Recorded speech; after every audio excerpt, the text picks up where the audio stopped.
Moi, je ne connais pas un arbitre qui ne soit pas capable de te raconter son premier match. Et je pense que c'est une émotion incroyable d'être arbitre. Et là, on vient ouvrir les journées de l'arbitrage et donner aussi les trophées de l'arbitrage. Et c'est dire l'importance de l'arbitre dans le rugby, la nécessité de son respect. Moi, je suis très attentif à cette valeur cardinale au rugby qui est le respect. Alors, dans la catégorie du coup de la meilleure initiative rugby, c'est le Rugby Club de Niort. Qui est représenté par Charles Senior. Chez les jeunes, donc dès les moins de 12, moins de 14 ans, donc c'est l'école d'arbitrage où c'est 2 fois par mois. Donc là, on les forme au règlement. Donc nous, l'objectif, c'est que pour être un très bon joueur, il faut connaître très bien la règle. Et dans l'autre côté, pour être un très bon arbitre, il faut connaître très bien le jeu. Donc en fait, on essaie d'avoir un maximum d'échanges entre les joueurs et les arbitres. Donc c'est pour ça qu'on a mis en place sur chaque catégorie un référent arbitre, donc qui intervient sur le terrain, sur de l'analyse vidéo, donc sur les entraînements et sur les matchs. On fait aussi de la formation chez les élèves dans les écoles primaires, donc spécifiquement à la règle. Donc l'objectif, c'est former un futur citoyen.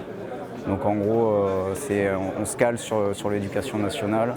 On a des joueurs en section lycée et des arbitres en section lycée. Donc là, c'est un peu de l'arbitrage performance, on va dire. Et puis on aide aussi un club en Côte d'Ivoire, donc le CRAC, pour aussi être référent arbitre sur toute la Côte d'Ivoire. Je trouve que ce qui est passionnant dans le projet qu'ils ont développé, c'est qu'il y a la dimension dans le club, il y a la dimension dans le monde scolaire, et donc dans le bassin, et il y a la dimension aussi à l'international. Donc je trouve que ça coche absolument toutes les cases. Moi je suis absolument fan du projet, je suis hyper fier de remettre avec Chloé le prix. Dans la catégorie des clubs professionnels, c'est le club de l'UBB qui est récompensé. Qui est représenté par Sébastien Caillefon. On est très heureux d'avoir été lauréat des trophées de l'arbitrage à la Poste cette année parce que ça récompense un certain nombre d'initiatives qu'on a mises en place à l'Union Bordeaux-Bègles depuis quelques années maintenant pour à la fois attirer et puis fidéliser surtout les arbitres qui viennent nous rejoindre à l'UBB. On a un quota de 8 arbitres par club, donc au sein de notre club à respecter. On est actuellement à 12, qui montre que ces initiatives portent leurs fruits et c'est très important que ce soit mis en lumière aujourd'hui pour nous, on est très fiers.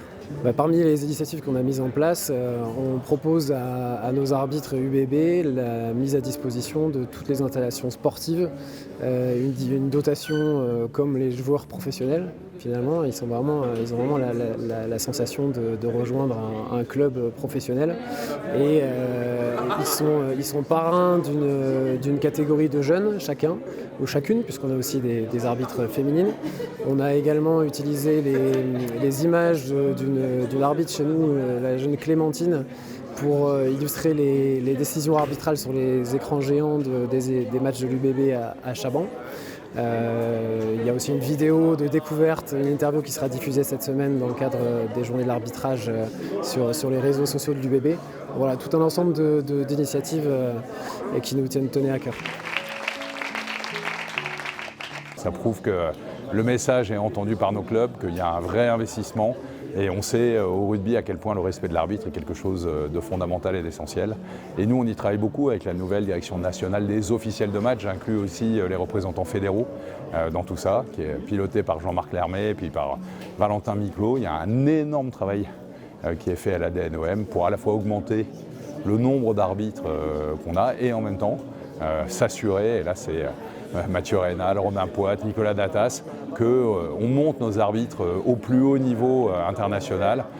Je salue d'ailleurs le parcours, la remarquable Coupe du Monde féminine d'Aurélie Groiselot. Ça fait plaisir. Et puis je suis content de remettre le prix avec Chloé Pell, voilà, qui est en train de monter aussi en puissance dans l'arbitrage féminin. Donc tout ça est en train d'avancer, c'est très positif.